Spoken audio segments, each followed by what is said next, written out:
a conversar con el doctor Alejandro Rodas, docente universitario. ¿Cómo está, doctor? Gracias por acompañarnos aquí en Ecuador en directo. Buen día. Jaime, querido, muy buenos días. Agradezco mucho la invitación a su público, muy en particular a la Perla del Pacífico. Un grato saludo y pues arranquemos cuando usted guste. Claro, doctor. Justamente estaba haciendo un comentario yo de que Ulloa, la noche de este domingo, él pone un mensaje que dice que no acatará decisiones de la Asamblea, sino solo decisiones judiciales. ¿Qué nos da a entender Ulloa con esto, doctor? Que es un ignorante jurídico, que la prepotencia del momento de ser una autoridad que nadie lo designó, sino que se autoproclamó y que desde el gobierno nacional le avalaron como tal, demuestra la poca monta, demuestra ese espíritu de aferrarse a un cargo cuyos intereses no son de representación, sino únicamente de volverse una alfombra, ser un obsecuente al poder de turno. Aquí hay que ver las cosas desde lo estructural. Aquí hay que ver el panorama desde una perspectiva inclusive política que nadie puede desmerecer, que quien detenta hoy el gobierno nacional tiene el sartén por la manga. Y en ese contexto el señor Ulloa, un ferviente cachiporrero del gobierno nacional, del señor Guillermo Lasso, hasta ahí está perfecto, hasta ahí me parece inclusive de alguna manera legítimo el tener posiciones de afinidad o en contra de alguien.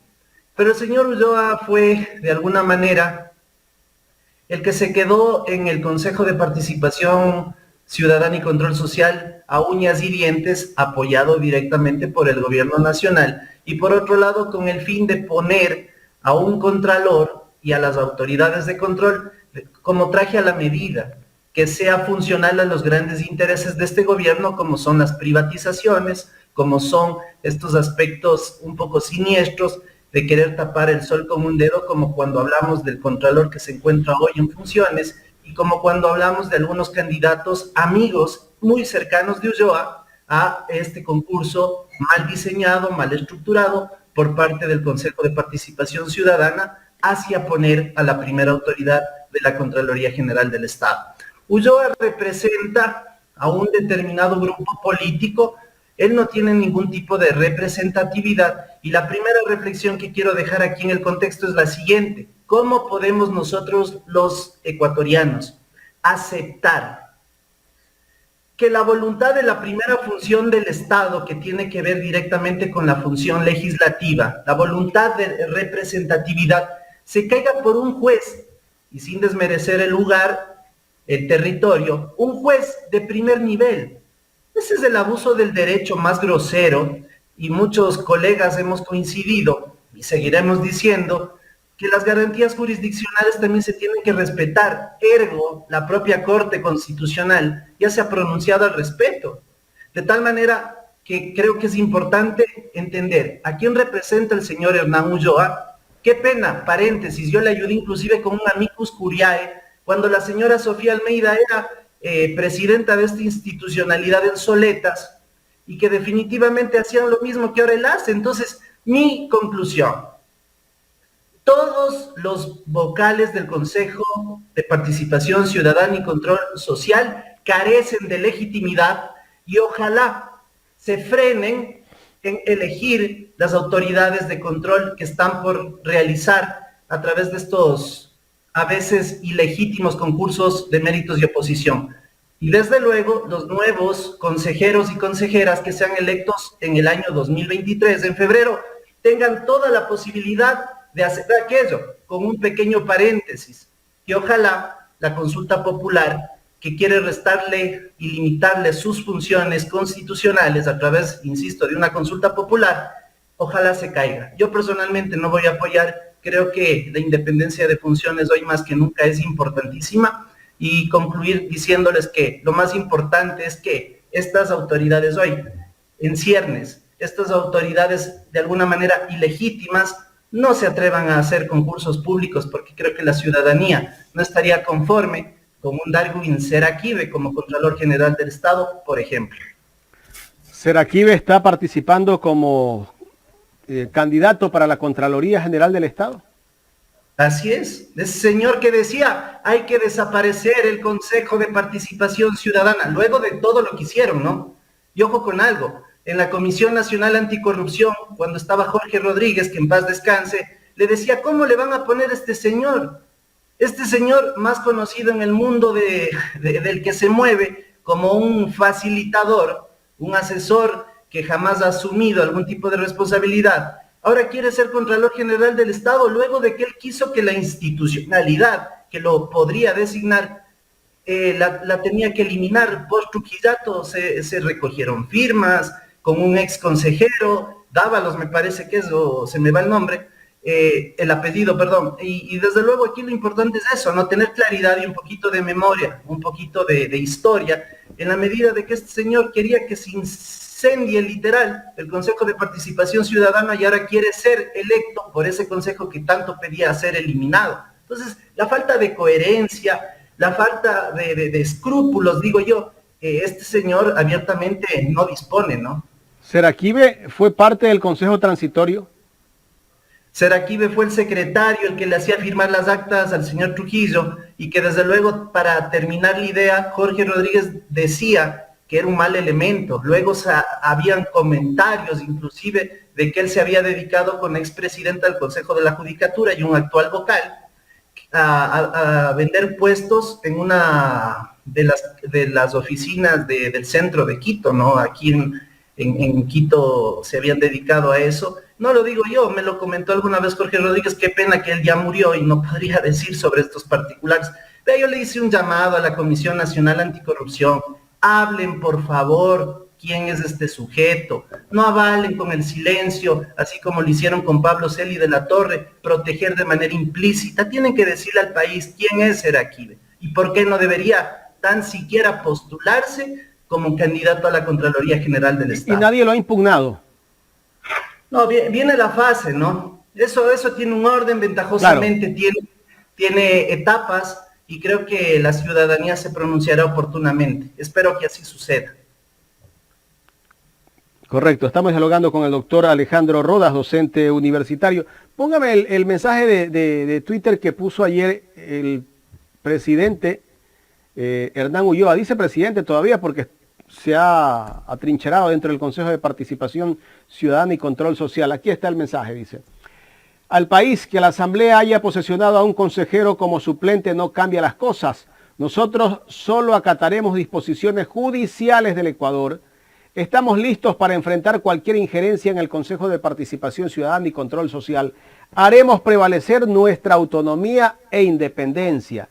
Este es el mensaje que pone la noche de este domingo el señor Ulloa, y que creo que está durmiendo dentro del Consejo de Participación Ciudadana, porque ahí están los 4 de mayoría.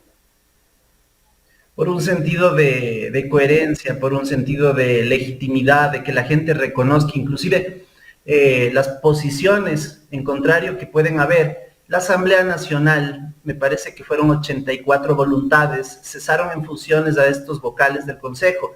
Un juez no tiene legitimidad, por favor. La legalidad es una cosa que finalmente se trapea con el trapeador. Finalmente creo que aquí lo de fondo ha sido que con el aval del gobierno nacional, este señor está haciendo lo que le viene en gana y posiblemente se mantenga en funciones prorrogadas. Por eso les decía, hay que tener mucho cuidado. ¿Y tiene validez lo que está haciendo él en este momento? Porque él dice que continúa con el tema de Contraloría, con el concurso. Bueno, sí, o sea, administrativamente hay que pesar. No hay una resolución jurídica en contrario que diga que no es el presidente del Consejo de Participación Ciudadana y Control Social, es decir, se mantiene en funciones. Aquí las cosas deben sobrepasar lo legal,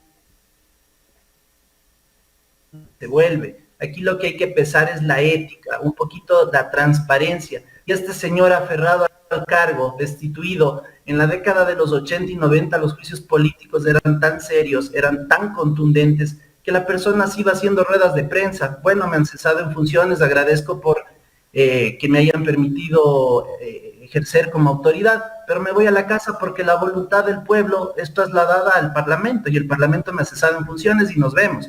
Este señor aferrado con uñas y dientes, con unos discursos que no le terminamos de entender, con una arrogancia, con una petulancia muy propia de la gente que está en ese espacio chiquito de poder, ¿no? Demuestra su condición humana inclusive. Doctor, ¿hay intromisión de la justicia dentro de todo lo que estamos viendo en este momento? Sí, mire, yo quiero hacer un poco el comparativo por una realidad en la cual me encuentro ahora. Al doctor Jorge Yunda Machado, por una medida cautelar, casi lo crucifican. Los medios de comunicación muy en particular, los grupos oligárquicos del país y de Quito. Sin embargo, como se trata del señor Ulloa, que tiene cortina de humo y tiene el aval de quien ejerce el poder hoy por hoy, nadie dice nada, los medios están callados, no hay una persona que se atreva a decir las cosas de manera contundente, jurídica, técnicamente, pero hoy la medida cautelar es la que le permite seguir en funciones a él y a otros 3 de sus compañeros. Personas que tienen una serie de cuestionamientos, por decirlo menos, en el ejercicio de sus funciones. Sin embargo, la voz del pueblo en una democracia participativa y representativa como la nuestra, no lo digo yo, lo dice la Constitución, definitivamente ya tendrían que, por un poquito de calidad moral, haber sido a la casa. Sin embargo, están ahí. ¿Y quién ha dicho algo? Mientras que, reitero, cuando fue el tema de la medida cautelar del doctor Yunda, ahí sí las personas se pusieron chuta, 4 patas arriba, ¿no? Todo el mundo salía y daba, y por ahí los constitucionalistas y demás. Hoy deberíamos ser un poquito empáticos como sociedad, y lo que no está bien señalarlo, personalmente yo he hablado con el señor Ulloa, le he dicho, es mejor salir por la puerta, aunque sea trasera, y no salir por la ventana, o haberse metido por la ventana, como ya nos estamos acostumbrando. Es por eso que concluyo diciendo algo. Ayer en un partido del señor Nadal, me parece que es el número 1 en el mundo del tenis, le abuchearon, le gritaron, oiga, y no puedo repetir por respeto a la audiencia lo que le decían al señor Guarderas. Si entras por la ventana, al menos haz un trabajo decente, haz un trabajo medianamente pertinente, eficiente, pero ni Ulloa ni el señor Guarderas, o sea, terminan siendo lo mismo y son vasallos de las élites y del gobierno de turno. Esa es una conclusión. Ulloa sí podía ser candidato al Consejo de Participación Ciudadana, viendo ciertas imágenes donde él participaba activamente como candidato, creo en algún momento en recorrido justamente se ve una foto que está con el presidente Guillermo Lasso. ¿Sí le permite la ley, doctor, haber sido candidato a legislador, me parece, acá por la provincia del Guayas, y después de menos de 4 años ser candidato al Consejo de Participación Ciudadana? Y yo le voy a responder con el ejemplo y le voy a decir categóricamente que sí. La posibilidad jurídica sí. ¿Por qué? Porque el señor Ulloa no es directivo los últimos 5 años de una organización o partido político. Eso es el candado legal. Sin embargo, por ética, yo soy ahora candidato a concejal en el Distrito Norte de Quito, por un partido político hecho además a través de varias organizaciones políticas, una alianza. De tal manera que aquí lo importante es un poquito la coherencia. Yo pude ser candidato a Contralor, créame, y con una carpeta casi 60/60, 40/40, 50/50. Únicamente mi PhD que está en trámite. Pero no quiero llegar a un poco al ejemplo ser igual a Ulloa, para nada, sino decirle que por un mínimo de decencia, de decoro, yo no me postulé. Yo podría haberme postulado, digamos que gano el tema de la Contraloría General del Estado y renuncio a la concejalía. Pero no, en concreto, el señor Ulloa no tiene prohibición, pero lo que no tiene él de parte muy suya es decencia, decoro. Entonces ahí le vemos en la fotografía cargando la bandera con el señor Lasso, y eso responde a un interés político, y por eso tiene todo el apoyo del señor presidente de la República, el señor Ulloa. Y veamos ahora quién se atreven a designar Contralor General del Estado o Contralora General del Estado. Entendemos que la joya de la corona es la Contraloría General del Estado, ¿no? El gobierno lo que le interesa más es ese puesto. ¿Quién va a ser el próximo Contralor del Ecuador? alguien afín al gobierno nacional, alguien que pueda tapar sin ningún escrúpulo todos los grandes negociados que se están haciendo, desde los tenedores de los bonos, pasando por la venta de las empresas públicas y concluyendo con la política que en este gobierno no es una excepción de corrupción, es decir, un contralor a la carta que pueda simplificar los grandes temas de corrupción de este gobierno con informes abstentivos y que lógicamente guardarán en el baúl de los recuerdos a partir de que este contralor termine siendo muy funcional a los intereses, como ya los digo, y que lógicamente también en 4 años pueda perseguir a sus opositores. Es lo que hemos visto desde Celi a la fecha. El señor Riofrío es un poco más prudente, se jacta de ser técnico, pero no deja de ser una persona que está persiguiendo a los opositores prima facie del gobierno nacional, que propiamente es el correísmo y sus aliados, ¿no? Doctor Rodas, la semana pasada vimos al señor Pablo Celi, ahora que toca el nombre de Pablo Celi, en una audiencia donde estuvo la fiscal general del Estado. Él encara a la fiscal y le dice que también debe hacer explotar el teléfono de ella, porque también supuestamente la fiscal le hacía pedidos al contralor Pablo Celi. ¿Qué puede ocurrir dentro de todo esto? Yo creería que debería de darse otra audiencia para saber, bueno, y que cuente Pablo Celi cuál es el pedido que le hacía la fiscal. Bueno, yo pienso que, mire, es delicado hablar de la fiscalía porque mucha gente le tiene pavor. Nosotros presentamos hace más de un año una denuncia penal por el desvanecimiento de una glosa de 112 millones de dólares en favor de la empresa Conecel Claro. ¿Quién? El señor Pablo Celi cuando era contralor.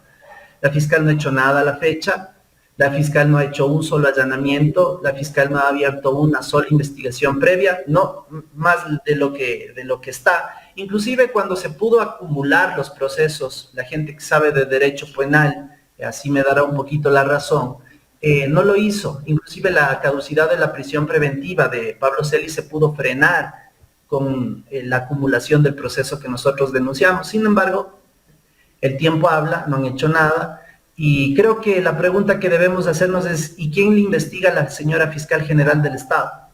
¿Y quién tiene la capacidad jurídica y política para ponerle a ella un estate quieto en el sentido de que haga las cosas adecuadamente? Sin embargo, no es extraño, provienen de la misma vertiente, el señor Celi, la señora fiscal general, fueron electas y el señor Celi ratificado por el Trujillato. Entonces, vienen a ser un poquito de la misma sopa.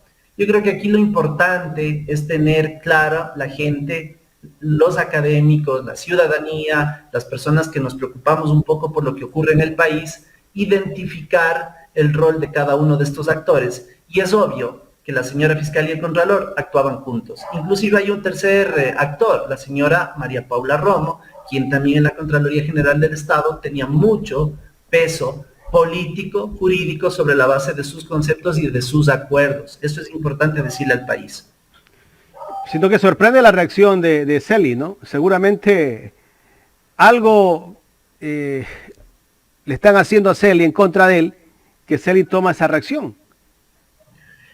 Es una cuestión, por ahí se dice hasta personal, ¿no? Es un tema personal, es un poco la susceptibilidad propia de Celi, un tipo que nadie le puede ocultar a él como un tipo inteligente, talentoso, pero siniestro, ¿no? Entonces, mal haría yo en juzgar a la fiscal. Simplemente el tiempo ha hablado y del tema que nosotros denunciamos, 112 millones de dólares de manera antitécnica se desvanecieron en la era de Pablo Celi. Presentó quien habla una denuncia penal en la Fiscalía General del Estado, paréntesis, salimos de las redes, lo estamos haciendo como convencidos de un hecho técnico, antijurídico, de un hecho que totalmente raya con el bolsillo de la gente. Son 112 millones, averigüe por cuánto está preso Celi, en el caso este de Petroecuador, no es ni la mitad de la mitad. Entonces aquí, con estas grandes corporaciones que tenemos en nuestros celulares y que inclusive funcionan pésimo, resulta que no pasa nada. La impunidad campea en el Ecuador y apena mucho, mi querido Jaime.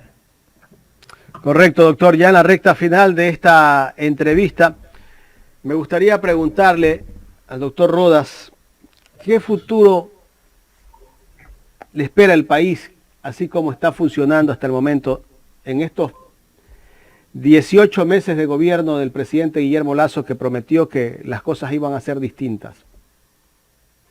Mire, aquí ya el futuro es incierto. La gente que hace un poco de prospectiva dirá que la línea práctica y discursiva va a seguir siendo la misma. Un gobierno nacional indolente, un gobierno nacional poco eficiente, un grupo de empresarios que están hoy más que nunca recuperando su inversión en la campaña posiblemente, y un presidente totalmente opacado por sus asesores y por las malas prácticas de sus colaboradores. Don APA es uno de los que va a decidir en torno a la designación de Contralor General del Estado. De igual manera, hemos visto de que en el Ecuador de hoy, hablando del gobierno nacional, no tenemos en realidad una secretaría que luche contra la corrupción. Ahí tenemos al señor Verde Soto. Yo no sé qué esté dedicado a hacer, pero sin embargo, en la parte práctica, en el ejercicio de sus funciones, no vemos nada.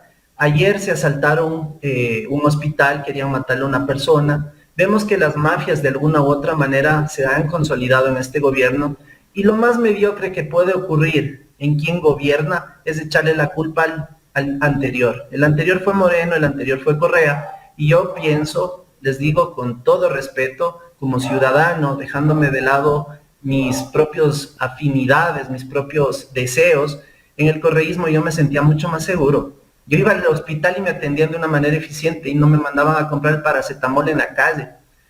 Creo que es importante hablar de reconciliación, pero con la gente que de verdad quiere hacerlo. También siento que hay mucho odio en la clase política, y creo que los únicos que pasamos mal y nos pasan la factura somos el pueblo llano, que a la final del día lo único que queremos nosotros es trabajo, salud, educación y fundamentalmente seguridad, cosa que este gobierno no nos ha brindado y muy posiblemente no lo hará. Claro, es difícil, ¿no? Y en el tema de seguridad vemos cómo está cayéndose a pedazos el país.